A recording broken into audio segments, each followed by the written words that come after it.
Hey guys, I hope you're doing well. This is the second video in my two-part series of my double neck guitar build. The guitar is finally complete. Let me show it to you.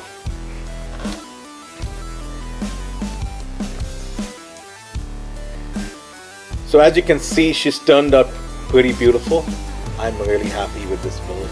Definitely exceeding my expectations. So I started with sanding this down and using just ebony oil stain, but the end result looked too generic. I wanted the guitar to inspire me, and it all starts with the look and then of course the feel of the guitar.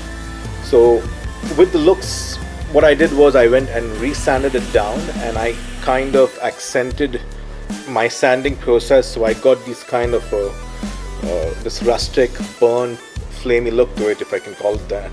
I then applied about 4 coats of true oil. The final finish now is very smooth. You can see I've also knocked off a lot of the stain from the necks, and I think I've got about 10 coats of true oil there. So this is very smooth to the touch. I left the headstocks the way I'd initially stained them, just because I just didn't want to have the hassle of going through all the trouble of removing them. I will at some point if I decide to change the tuners, but seemed like too much effort for no real gain. I also ordered these inlays, which look pretty nice, and fill up that void at the top of both the headstocks.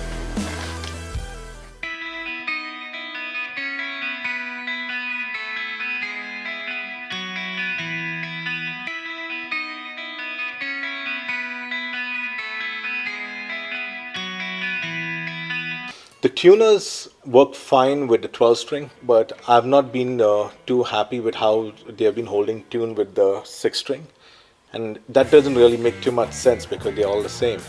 So I'm guessing that maybe I need to try another gauge of strings. I had put 9s here because there's only a single set of Ernie balls available locally here for the 12 string. After tuning those over a couple of days, I have found that keeping it in standard tuning instead of E flat just made it sound so much better. So I had to match it with standard tuning on the 6 string as well, which is why I went with 9s. Maybe I will change these to 10s, and hopefully that might make a difference. I'm not really sure. Also bear in mind, this guitar is not even a week old since this is all done, so it could just be me having to stretch the strings more and play it in. So I'll probably make a follow-up video if necessary, but for now, yeah, the tuners do the job. I've shot a couple of clips, they seem okay. I didn't have to do any additional work on both the nuts. They were cut pretty well, and I didn't have to make any alteration to it. The frets were a bit sharp, so I just got some files from Home Depot, and I used the circular edged file and kind of rounded up all the frets. Prior to that, I also used just a typical kitchen knife polishing stone to carefully get rid of some of the ends that were protruding way out from the neck. And yes, I did tape the fretboard except to protect it, so it actually works just fine if you're careful. Both the necks are dead straight. Once I strung the 12 string, because of all the tension, I had to go a couple of rounds with a truss rod and get it completely straight. There is a very little bow that I've left, but for all practical purposes, it's straight. The action is nice and low, and it's a joy to play the 12 string. For the 6 string, I landed up shimming the neck, because I didn't find that it had enough of a break angle, so I just used one of the solo guitar cards which was in the kit and just taped it around gradually with painter's tape, and I got my shimming angle, slotted it in, and rebolted the neck, and I'm pleasantly surprised it actually addressed the issue. Pickups are fine, so they're gonna stay. I put both the pickups selector switches on the left hand side, so you have the 6 and 12, and I've got the neck selecting switch here, 3 positions, 12, both, and then 6. The volume and tone pots are only for the 6 string. And thanks for the feedback. I did knock off the plastic molds and flip the neck plates, so the screws I found some. Thanks for that tip.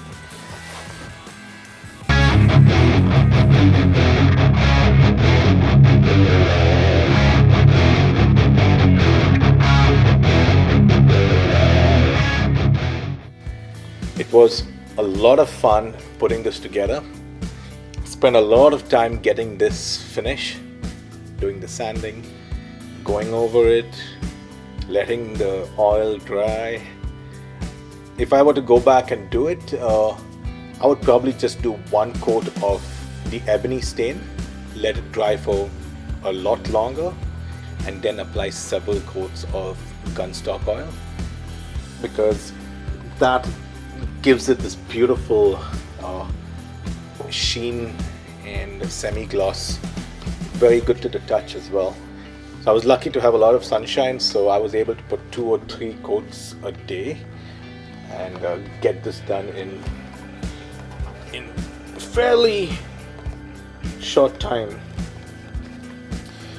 With regards to the wiring, I know it sounds obvious, but at times if you're short on parts, you land up going to your local hardware store, and in some cases it doesn't work. So I did apply thicker gauge wiring, almost like speaker cable, and it was so stiff, and while soldering it, it gets hot and it doesn't bend easily. So especially with the center cavity, it's a nightmare to put anything that's not flexible, because there's limited space over there. Overall, I'm very happy with this kit. It was really easy to put together. I had to do minimal fret leveling. In fact, I had to do no fret leveling. I just did a bit of the fret dressing. The necks came out really nice and straight after adjusting the truss rods. Hope you enjoyed this video. If you did, do consider subscribing and liking it, and I hope to see you on my next update. Thanks. Bye for now.